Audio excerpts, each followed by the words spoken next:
how you raise your children is the single most important thing in your life, or should be. If it's not, you probably shouldn't have children. So here are 3 parenting tips. Parenting tip number 1, know the difference in raising a child and growing a child.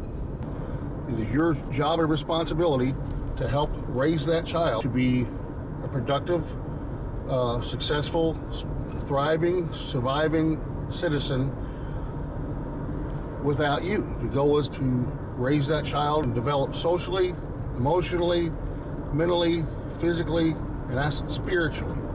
Those things don't happen on their own.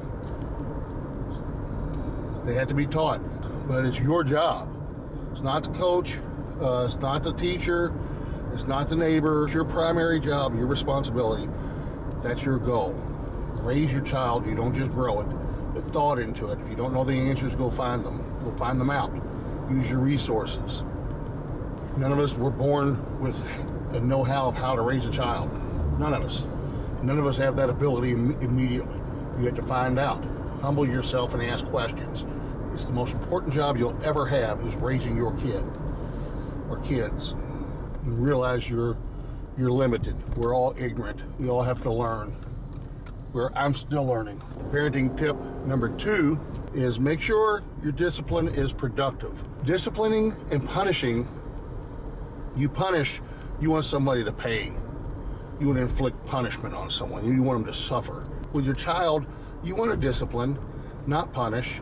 It means you want to be productive discipline. You're trying to alter their behavior, change their behavior, find out what works best. You don't want to hit them with 20 when a 2 will work, you know. They spill a glass of milk in the living room, you know, talk to them. Tell them, explain to them. That costs a lot of money. It was responsible for you to bring the glass in here. Be more careful, be more attentive. Keep it in the kitchen. Next time it happens, ramp it up a little bit. Hit them with a 4 or 5. We're going to sit at the table and eat and drink from now on. We're not going to bring anything in the living room. You just escalate it slowly until you alter their behavior. If they do it a 3rd time, it might be timeout time. It might be, well, you just lost your rights to this. This is the 3rd time. You're not even supposed to bring it in here. I can excuse a spill, an accidental spill, but you didn't accidentally bring it in here. Just ramp it up. You want to be productive discipline. You don't want to be just destructive discipline. Is very much a real thing. Just because you're having a bad day and you're stressed, don't take it out on the kid. That is the most destructive thing you can do. It happens sometimes. Take a time out yourself. Just because you're having a bad day, don't go hit them with a 20 instead of a 2. Calm down. The cooler heads prevail.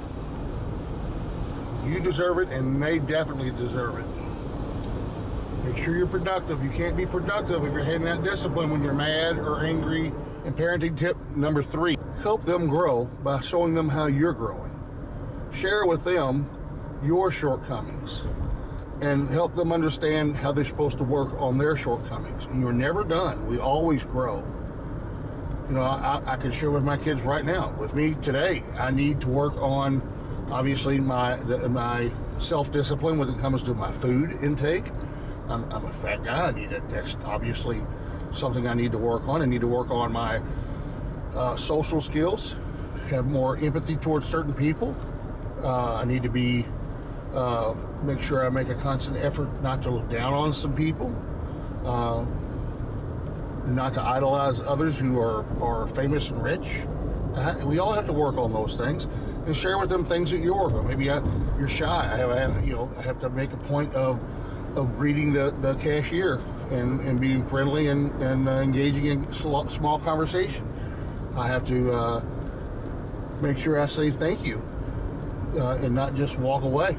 Sometimes I have a tendency to get lost in thought, and I just won't even be, it's to the point of being rude. I'm aware of that. I need to work on those things. So if they see you working on something and they get it, they'll know, you know, I can work on this. I need to work on that. We're all in the same boat together. They don't feel like they're isolated and there's some kind of problem with them and they're broke or something's wrong with them. Everybody has something to work on at any age. You know, and we all have helpers to help us do it. I need to work on my speeding and driving. You know what? If I can't do it myself, the police are going to help me on that as well. That's their job, to help me drive more safely. So that's what we have, and you know, you can simply love your children to death, not put any thought into anything. You can put food and water in their dish and make them happy and love them and hug on them and snuggle them, and that's great. But you're not raising them. That's not raising them. That's loving them. And there's a whole lot of people out there who love their children, and now those children, you now see them, are addicts, single parents, alone, distant from family and friends, alcoholics. Those are someone's children. Those are someone's children. Those are loved children. You can only make your efforts to make sure you're doing positive steps to help your child grow mentally, emotionally, physically, socially, and spiritually.